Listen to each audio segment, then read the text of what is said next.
Vamos con el problema 3, que lo hicieron el sábado en el Pele y en el Buenos Aires, pero a algunos les resultó un poco difícil, así que vamos a repasarlo. Hay una figura que es un paralelogramo al que se le quitó un triángulo isósceles.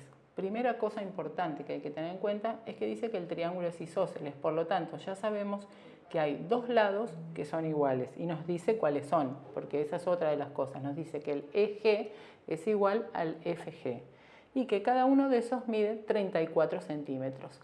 Por otro lado nos dice que el perímetro del triángulo es 100, por lo tanto hacemos 100 menos la suma de los dos lados y podemos deducir que el tercer lado, el distinto, vale 32. Lo anotamos, todos los datos que tenemos los vamos anotando. Por otro lado nos dice que DC es igual a 5 medios de EG.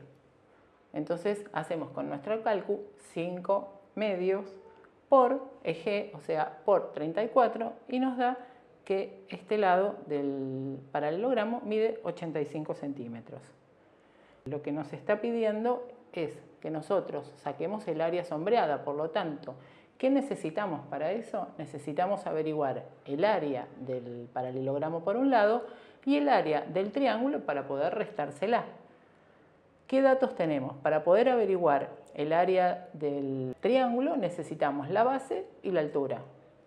La base la tenemos acá, por ejemplo, pero esto que sería la altura, que la dibujamos porque no aparece en el dibujito original, no la tenemos. Entonces, empezamos a pensar de todo lo que aprendimos, qué podemos usar para resolver este problema. La altura, sabemos, porque estudiamos la teoría, que se va a cruzar con el lado formando ángulos rectos, que no estaban, pero es importante que ustedes los pongan, porque eso les va a recordar que ahí ustedes pueden usar Pitágoras. Gracias a esto vamos a poder resolver el problema. ¿Por qué? Porque ven que acá se formaron dos triangulitos iguales que son rectángulos. ¿Qué datos tenemos? Como sabemos que este triángulo es isósceles también por la teoría, sabemos que estos dos pedacitos son iguales, porque la altura va a dividir el lado desigual en dos lados iguales. Entonces este pedacito mide 16. La altura no la conocemos y esta hipotenusa es 34. Entonces, Pitágoras decía que un cateto al cuadrado más el otro cateto al cuadrado es igual a la hipotenusa al cuadrado.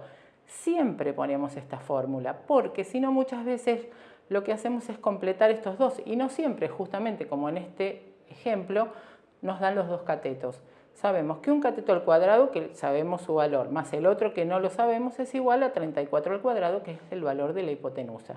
Resolvemos, como ya sabemos, Pitágoras, y con eso averiguamos que la altura es 30. Entonces, ya tenemos algo que nos permite avanzar un montón con el problema.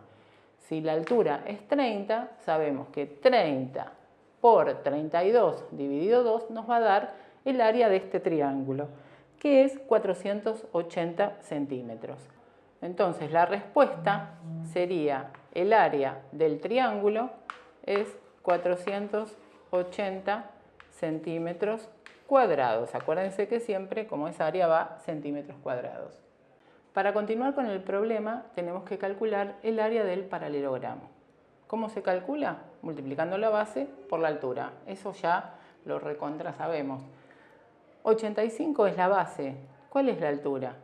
Ojo, porque muchas veces nos equivocamos y tomamos el lado del paralelogramo como la altura, pero la altura siempre tiene que bajar de manera perpendicular. Entonces, fíjense, es igual a qué cosa que ya calculamos. Es igual a la altura del triángulo. Entonces, esto va a ser 85 multiplicado por 30, que nos va a dar 2550 centímetros cuadrados, acuérdense. ¿Cómo termina todo esto? Nosotros al paralelogramo entero le tenemos que restar el triángulo entero. Eso va a hacer que sea 2550 menos 480, que era el área del triángulo, nos va a dar la respuesta de todo este problema, que es 2070 centímetros cuadrados.